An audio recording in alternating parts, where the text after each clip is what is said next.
오늘은 시편 136편 16절에서 26절 말씀입니다. 그의 백성을 인도하여 광야를 통과하게 하신 이에게 감사하라.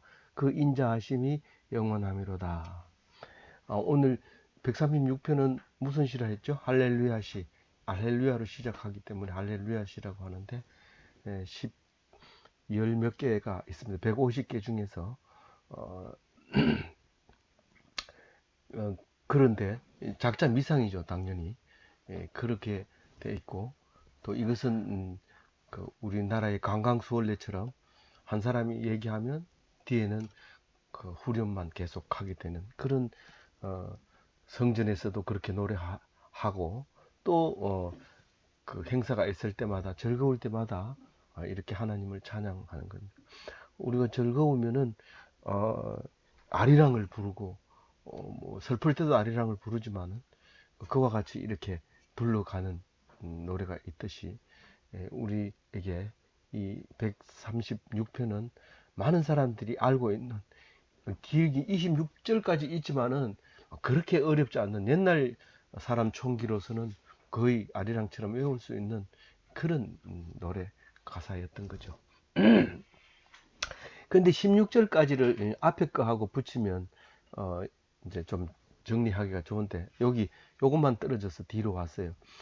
출애굽의 하나님에 대해서 노래할 때 제일 마지막으로 16절 그의 백성을 인도하여 광야를 통과하신 이에게 감사하라 이렇게 노래를 합니다. 그러니까 그 인자하심이 영원함이로다 할 때 그 인자에 대해서는 어제도 말씀드렸지만은 인자는 뭐다? 헤세드다. 보통 인애로 번역을 많이 하고 있고요. 자비, 불교에서는 자비라는 단어를 많이 쓰는데 그 기독교에서는 이게 하나님의 속성입니다. 하나님이 가지고 있는 하나의 속성을 헤세드라고 말하는데 신약에 와가지고 헤세드가 이제 대신에 헬라 말로 아가페가 등장을 하게 되는데 이 아가페는 예수님 때문에 이제 그 헬라어로 신약이 쓰여지기 때문에 헬라어 예수님의 사랑이 아가페로 됩니다. 우리는 뭐 그 아가페라는 건 유별나게 우리는 그때 당시에 구별하지 않으면 안 됐어요. 왜냐하면 우리는 뭐 사랑 이러면 뭐 좋아하는 건 다 사랑이라고 그러는데 한 가지 단어로 쓰고 있었는데 이 헬라의 사람들은 그리스 사람들은 철학이 발달하면서 그 사랑이 한 가지가 아니고 특히 유대인들이 하나님 사랑을 자꾸 주장하는 바람에 그만에 이 사랑이라는 걸 구분하지 않으면 안 되게 됐죠. 그래서 기독교인들 그때는 뭐 기독교인이 생겨서 헬라 말이 생긴 게 아니라 어, 그 유대인들이 있어서 이제 헬라 말이 이제 분리가 되기 시작한 거죠. 오직 뭐 사랑이라고 얘기하고 그렇게 하니까 그럼 그건 아가페라고 해라. 아가페. 그리고 남녀 간의 사랑을 그거는 가장 많이 사용하고 있는 에로스라 그러고 음, 그 형제의 사랑이라든가 자녀 사랑 같은 경우는 어, 에로스 스톨게라고 해라. 스톨게라 하고 근데 이 스승과 제자 사이에 사랑이 없느냐? 있죠. 그거는 아주 고상하고 철학 그 그리스에서 가장 높이 쳤던 그죠.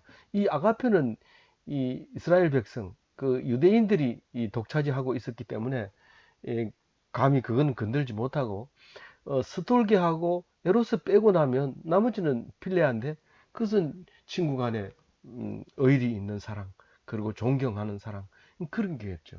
그래서 어, 그리스 철학 박사들이 나오고 할 때 이 필레아가 반드시 그 속에 들어 있어야 전수가 되고 그랬던 거죠. 근데 어, 지금 여기서 이제 그 아가페는 예수님의 무한한 사랑인데 1차적으로는 성도들 간의 사랑입니다. 아가페 그러면은 어, 물론 믿지 않는 사람을 상대할 때도 아가페가 필요합니다.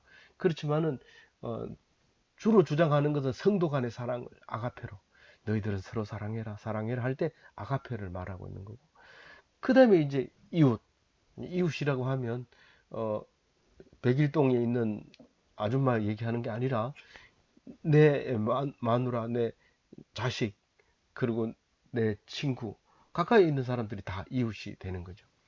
반대로 이제 대적이 있습니다. 이 대적까지도 사랑하라 하는 그게 아가페거든요. 사랑이 어떻게, 대적이 어떻게 사랑이냐? 그 반대말이 아니냐?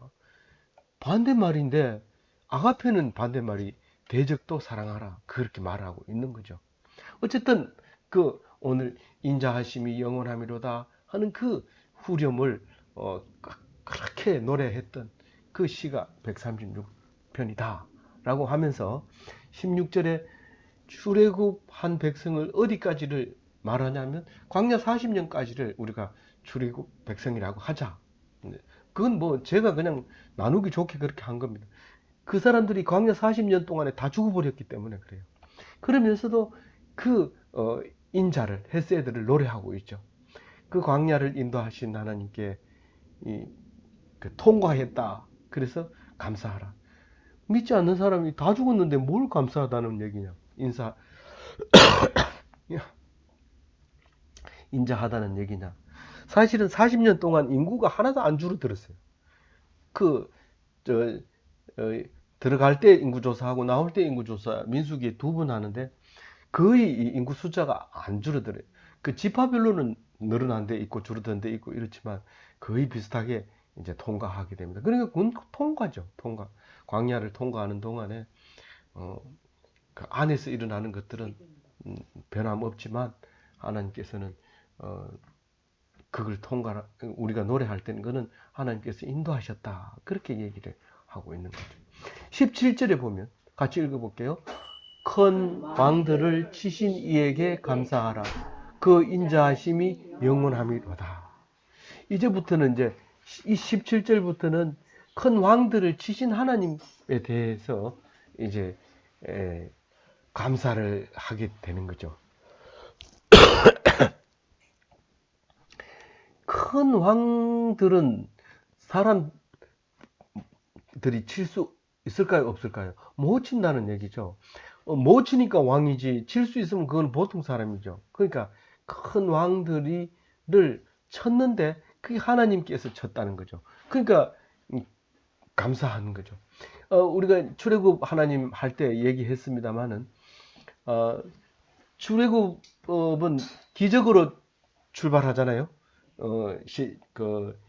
10가지 재앙을, 마지막은 장자의 재앙을 이렇게 줌으로써 그 사람들이 내보내게 되는 일이 생기잖아요. 근데 어떻게 나일강이 핏빛으로 물들고 개구리가 올라가고 메뚜기가 오고 우박이 내리고 이런 것들을 그 이집트 왕궁에만 내리겠어요? 똑같이 내립니다. 똑같이 내려요. 근데 이스라엘 백성은 그것을 이용해서 탈출을 하는 거예요. 그것은 우리 하나님이 우리를 위해서 내린 재앙이라고 얘기하는 겁니다. 믿는 사람의 논이나 믿지 않는 사람 논이나 똑같이 비가 내립니다. 만약에 하나님이 믿는 사람만 논을 따로 떼가지고 이 골짜기에는 믿는 사람 논, 이거는 믿지 않는 사람 논, 이래가지고 믿는 사람 논에만 비가 온다면 그것은 뭐 하나님이 아니에요. 그건 의미가 없어요. 우리가 하나님을 믿어야 될 이유가 없어요. 가만 놔둬도 은혜 내려주시는데요. 그게 아니잖아요. 그게 뭐라고 써요? 그거를 일반 은총을 특별 은총으로 바꾼 백성. 그게 이스라엘 백성이라는 거예요. 피 색깔이 달라서 이스라엘 백성이 아니에요. 이스라엘 백성을 인도한 모세마누라도 히브리인 아니에요. 거기 있는 사람들 대부분 아닙니다. 그런데 한결같이 이스라엘 족속이라는 말을 쓰고 이스라엘이라고 얘기합니다. 지금도 여전히 이 유산으로 물려준다고 하면서 기업이라고 얘기하고 네 자녀라고 얘기합니다.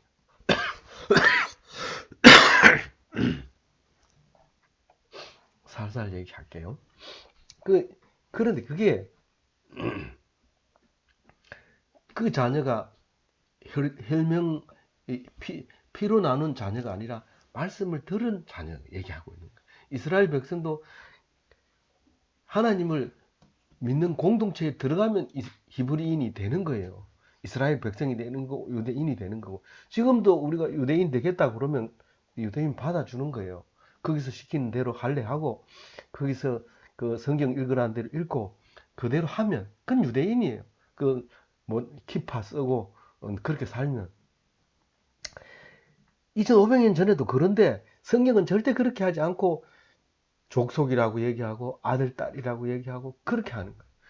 그 속에서 다른 사람하고 다른 혈통을 섞여가지고 살면서 이스라엘 백성으로 유별나게 골라내는 것이 일반 은총을 특별로 은총으로 바꿀 수 있는 기술자들만 모아놓은 게 히브리인이고 이스라엘 백성이고 유대인이고, 그리고 지금 와가지고는 기독교인이고 그렇다는 겁니다. 왜 하나님 믿는데도 이렇게 지질이 궁상입니까? 그 속에서 특별하게 은총을 내려서 웃음을 웃으면서 살아갈 수 있도록 특별히 그 사람들만 골라내 놓은 거. 그게 바꾸는 기술자들이니까 하나님 백성이지, 교회 와가지고 성공했는 거 자랑하고 그럼 그거는 잘못 들은 거예요. 그거는 코스를 잘못 잡은 거예요. 그건 딴 데 가서 자랑하고 여기서 자랑하면 안 돼요. 그거는 부끄럽고 우습고 쪽팔리는 일인데도 모르고 있는 거죠. 왜냐하면 이 사람들은 다 특별한 은총으로 살고 있기 때문에 잘 사나 못 사나 영광이고,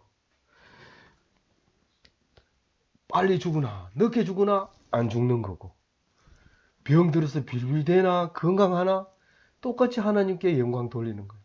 살려주신 은혜에 감사합니다. 그렇게 사는 것이에요.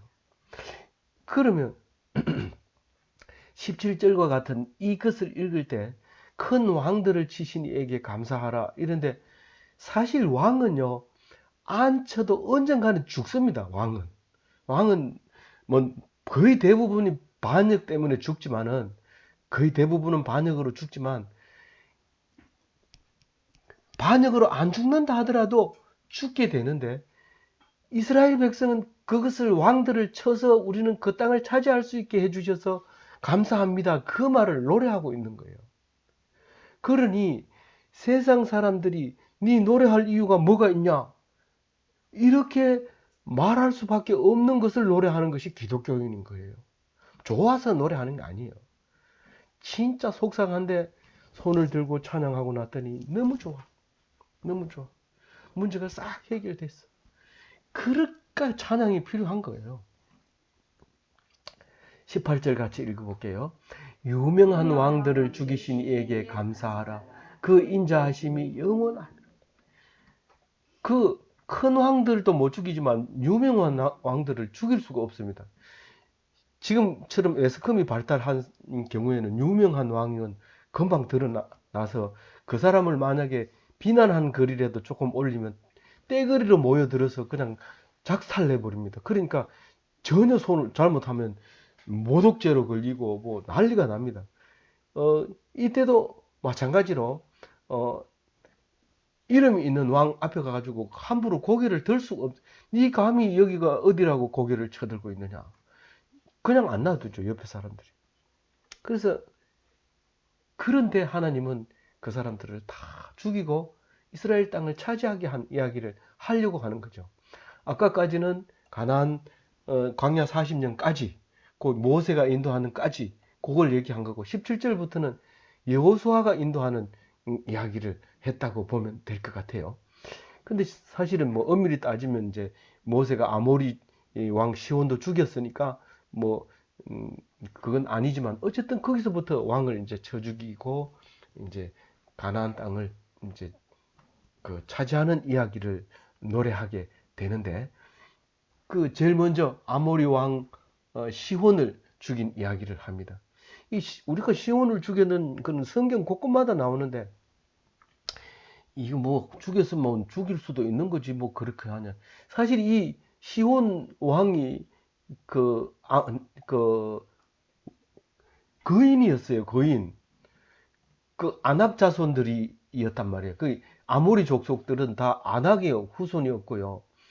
그, 그 헤브론, 그 헤브론을 이산지를 내게 주소서 한 사람이 누구죠? 갈렙이 정복했던 갈렙이 그 헤브론을 보고 거기서 포도를 한 송이를 어깨에 둘이서 돌려먹어 오는 거 보고 사람들이 다 기절해서 자빠지고 우리는 그 앞에 메뚜기하고 갔더라 이러니까 겁에 질려서 막 우니까 그 사람들은 다 죽여버리고 여호수아와 갈렙만 살려가지고 가나안 요단강 건너게 하잖아요. 그때 그 헤브론의 거인들이 네피림이라고 그랬어요. 네피림 후손인 아낙이 거기서 살고 있었기 때문에 그것 때문에 놀라가지고 그랬는데 그 갈렙이 뭐라고 얘기해요? 그 사람들은 우리의 밥이다. 우리는 밥 없이 못 산다. 우리는 밥 먹고 살아야 되지. 밥 심으로 사는데 밥이 있다. 이렇게 얘기했잖아요. 그래가지고 가가지고 딱 헤브론 앞에 가가지고는 여호수아 보고 당신도 알듯이 내가 이 산지를 정복한다고 했잖아요. 나를 주세요.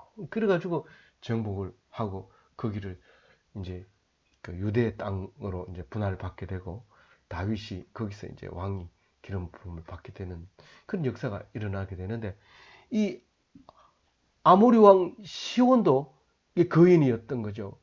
그 사람을 정복해가지고 정복한 다음에 들어가가지고 왕궁에 들어가서 보니까 침대가 크기가 얼마나 됐냐고요. 4.5m, 2m 이런 침대에 혼자 잤던 게 싱글 침대 아니면 뭐 영감 할머니 둘이 잤던지 어쨌든 침대가 크기가 그만했대. 4.5m, 2m 그렇게 큰 침대였다. 철 침대였다. 이렇게 이제 에, 에, 어디에 나와요? 신명기 3장 11절에 그렇게 기록이 되고 있습니다. 바산왕 옥도 그렇게 거인들이었다라고 얘기를 하고 있고요. 바산왕 옥의 침대가 그렇게 컸네요. 신명기 3장 11절에. 그 바산 왕은 르바임 족속의 마지막 거인이었다는 거죠. 마지막 거인이었다. 그래서 바산은 그쪽은 가치파가 정복하고 이쪽에 아모리 족속 그쪽은 르우벤과 므낫세가 이제 차지하게 되는 그런 일이 있고 그다음에 여호수아에게 이제 바톤을 넘겨서 요단강을 건너가게 되는데 그거를 전부 노래로 합니다. 우리가 개천절 되면 개천절 노래를 부르는 거나 마찬가지로 과거의 역사를 쭉 이야기하면서 노래 부르고 그러고 나서 뭐 재밌는 거 맛있는 거 먹지 그것도 안 부르고 그냥 오늘 먼 날인데 음식 있으니까 먹자 이렇게 하는 거 아니고 꼭 노래를 부르고 그걸 먹어야 맛이 있고 할 거 다 했는 것처럼 느껴지는 거죠. 예배도 안 드리고 밥 먹으라 이러면 뭔가 뭐 부족한 것 같고 먹어도 시원찮고 더 맛있는 뭐 치킨 없나 뭐 이런데 예배 드리고 그러면 막 그게 꿀맛이고 더 이상 필요 없고 그러고 되는 것처럼 우리는 이 말씀이 항상 앞에 서 있어야 되고 무엇을 하든지 행사 앞에는 말씀이 있어야 된다 하는 사실을 잘 말씀하고 있습니다. 21절 읽어볼게요. 그들의 땅을 기업으로 주신 이에게 감사하라. 그 인자하심이 영원함이로다. 1차 독자는 그렇게 읽지 않아요. 이것을 이제 우리 후손에게 기업으로 줬다는 것은 유산으로 물려줬다는 겁니다. 자기 아들에게 그 이름으로. 이건 전중함이 땅이다. 그러면은 영원히 전중합니다. 그 아들이 사업을 하다가 망가뜨려가지고 땅을 팔게 됐더라도 그래도 50년 되면 되돌려 받아야 돼. 그 법이 그렇게 돼 있어요. 그러니까 49년째 가가지고는 땅을 줄게 돈 좀 빌려달라면 안 빌려줍니다. 그럼 그 사람 굶어 죽어야 돼요. 그래서 그 법을 또 다시 바꿉니다. 그러니까 팔아도 되도록 해라. 그래서 사실은 기업이 영원한 기업이 안 되잖아요. 그리고 영원한 예루살렘 성인 줄 알았는데 바벨론에 망하잖아요. 그래 망해가지고 그래가지고 바벨론에 가서 생각해 보니까 우리가 말씀대로 안 살았다. 그래가지고 성경을 쓰기 시작하고 이 모든 성경이 바벨론 갔다 와서 다 쓴 거거든요. 우리가 볼 때는 평안할 때 쓰는 것 같지만 거의 죽을 뻔하면서 쓴 게 이거. 그래서 과거를 다 끄집어내서 정리해서 틀린 거 고치고 해가지고 가져온 거예요. 근데 사람이 이렇게 쓸 수 있느냐? 사람으로서는 이렇게 쓸 수 없다. 이건 하나님이 썼다. 성경인 거예요. 그게 성경. 우리가 잘 살 때 열심히 교회 가가지고 11조 내고 헌금하고 봉사하고 그럼 신앙생활 잘한 줄 아는데 나중에 보세요. 고난을 찍사게 하고 교회 가는 건 사치고 뭐 기도하는 거는 그거는 엄두도 못 내고 지금 뭐 감사 헌금 낼 형편도 아니고 지금 사느냐 죽느냐 그런 고난 속에 살던 그 때를 딱 지나놓고 보면 하나님이 그때 기도를 들어줬지 배부르고 배 두드리면서 헌금할 때 기도를 들어준 적이 없습니다. 안 들어줬습니다. 내가 기도한지도 모르고 통곡하면서 눈물을 흘리면서 씨앗을 뿌렸더니 기쁨으로 단을 거두게 된 거죠.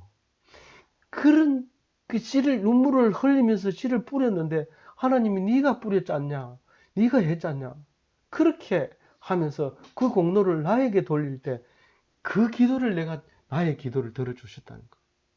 내가 큰 소리를 안 해도 들어줘요 하나님이. 귀가 없어서 못 듣는 게 아니야. 소리 지른다고 듣는 게 아니에요. 주암산에 가면 밤에 가면 무섭습니다. 소리 너무 지르기 때문에. 그렇기 때문에 그렇게 소리 안 질러도 하나님 다 알거든요.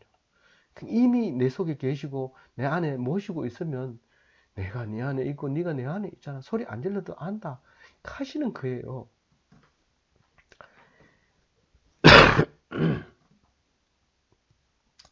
뭐죠?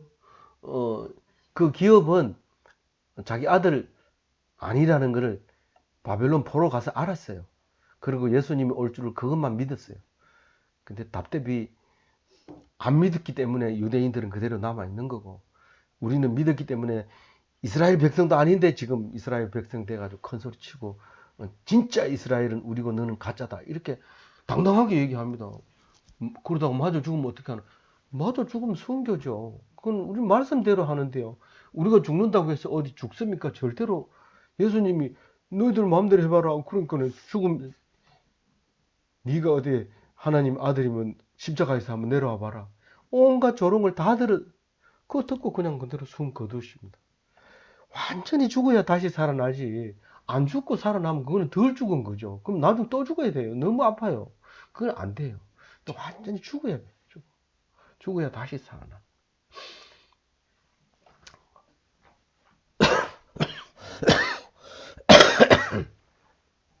22절 같이 읽어봅니다. 그종 이스라엘에게 기업을 주신 이에게 감사하라. 그 인자심이 영원한대로다. 이 1차 독자가 읽으려면 어떻게 해요? 그 종은 누구예요? 이스라엘 백성이잖아요. 그걸 뭐를 기업으로 줬다는 거예요? 뭐를? 그 땅을 기업으로 주셨다는 거예요. 21절은 기업으로 주신 하나님께 감사하는 거고 그것을 다시 설명을 해서 이스라엘 백성에게 기업으로 줬잖니 그 기업을 감사하는 거죠. 기업을 감사하는 거. 그 위에는 기업이 크든지 적든지 감사하는 거고 밑에는 그 기업에 대해서 감사하는 거죠. 그런데 기업을 무시하는 거예요.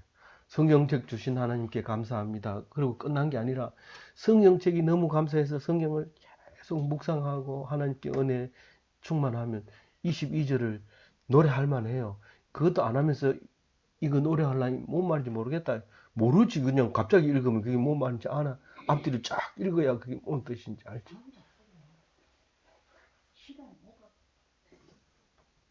23절 읽어볼게요.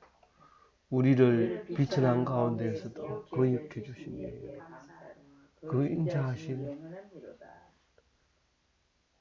우리가 잘 먹고 잘 살고 높은 지위에 앉아 있고 건강할 때 하나님이 기억하신다고 했어요. 그게 아니잖아요. 그게 아니잖아요. 가난한 사람을 그냥 내버려 두지 않는 긍휼의 하나님이라고 노래하고 있잖아요. 근데 잊어버렸어. 잊어버리고 있다 보니까 바벨론에게 망해버린 거예요. 솔로몬 영광은 세계적이었어요. 온 지구가 솔로몬보다 더 유명한 사람이 없어요. 그래서 온 나라가 솔로몬의 지혜에 대해서 아랍에서도 다 솔로몬의 지혜에 대해서는 더 이상 거론하지 않습니다. 그리고 그 시바 여왕이 있는 나라가 이름 뭐죠? 어, 시바 나라 왕이 뭐예요? 그 우리 할머니들하고 같이 묵상하니까 좀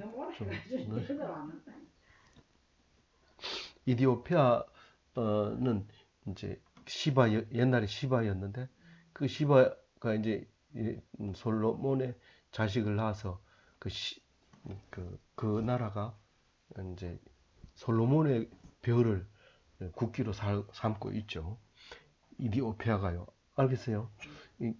이제 그만큼 비천하지 않고 화려했을 때는 하나님이 기억하는 것이 아니라 바벨론 포로에 끌려갔을 때 하나님이 기억해 주시는 거예요.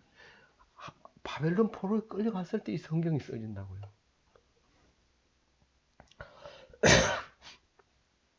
그래서 예수님이 오신 다음에 이제는 확실하게 이제 가난한 자의 하나님으로 바뀌어 버립니다. 예수님 오셔서 하나님은 가난한 자의 하나님이다.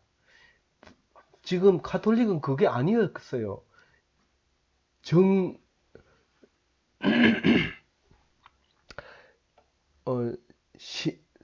정치와 종교가 손을 잡고 로마를 유지하려고 하니까 썩어버리고 교회도 썩어버리고 정치도 썩어버리는 거죠. 그러니까 불쌍하게 됐을 때 하나님이 도와주시는데 로마가 기독교를 국교로 만든 것도 비참할 때 그 왕비가 예수를 믿어서 그 큰 나라가 그리스도교를 국교로 인정하게 된 것처럼 가난할 때 부함이 이루어지고 약할 때 강함이 되는 것이 예수 그리스도의 신비로운 비밀의 능력이라는 거죠. 그래서 마음이 불편하거든 그게 힘이라고 생각하세요. 편안할 때 하나님이 계신 줄 알았는데 그게 아니라는 것을 믿으시기 바랍니다. 25절 읽어봅니다. 모든 육체에게 먹을 것을 주시니께 감사하라. 그 인자심이 영원함이로다. 이것도 성경적으로 읽어주셔야 돼요. 모든 육체에게 그럼 굶어 죽는 사람이 없다는 얘기죠. 물론 굶어 죽는 사람이 없죠. 근데 유수에도 막 나오던데요. 그런데 그거 굶어 죽은 거 아닙니다. 하나님 말씀이 없어서 죽지 굶어서 죽지 않습니다. 40일 굶어도 안 죽는다고 예수님이 가르쳐 줬어요. 처음부터. 세례 받자마자 제일 먼저 가르쳐 준 게 40일 굶어도 안 죽는데 그거 보여준 거예요. 그리고 구약 성경 예언서에는 늘 사람이 나라가 망하는 것은 힘이 없어 망하는 것이 아니라 말씀이 없어서 망한다. 그 얘기를 하고 있습니다. 100% 말씀 가지고 살 필요 없습니다. 13분의 1만 말씀을 가지고 사는 사람이 있으면 그 나라는 사는 거죠. 그래서 둘이 있는데 한 사람만 교회 나오면 됩니다. 그 제사장이라고 생각하고 빠지지 말고 나오세요. 안 나오면 죽는 겁니다. 그래서 육체에게 먹을 것을 주시는 겁니다. 만약에 못 먹고 죽은 사람은 그거는 원래 산 사람이 아닙니다. 원래 산 사람이 아니고 살아 있어도 죽었다고 성경은 수없이 얘기하고 있습니다. 어제도 그랬나요? 어제도 그런 말씀 있었죠. 마지막 절 26절 기뻐하십시오. 읽고요. 하늘의 하나님께 감사하라. 그 인자하시니 왜 하늘에 하나님 계실까요? 내 마음에 계신다고. 예수님 오셔서 정확하게 네 마음에 있다. 그 얘기 했지만은 하나님은 도저히 우리가 올라갈 수 없는 곳에 있다. 헬리콥터를 타고 올라가도 미사일을 타고 올라가도 그것보다 더 높은 곳에 계시기 때문에 우리는 만나지 못한다. 그 얘기를 하시고 있는 겁니다. 아무쪼록 이 말씀으로 우리는 하나님을 찬양하고 노래하고 기뻐해야 됩니다.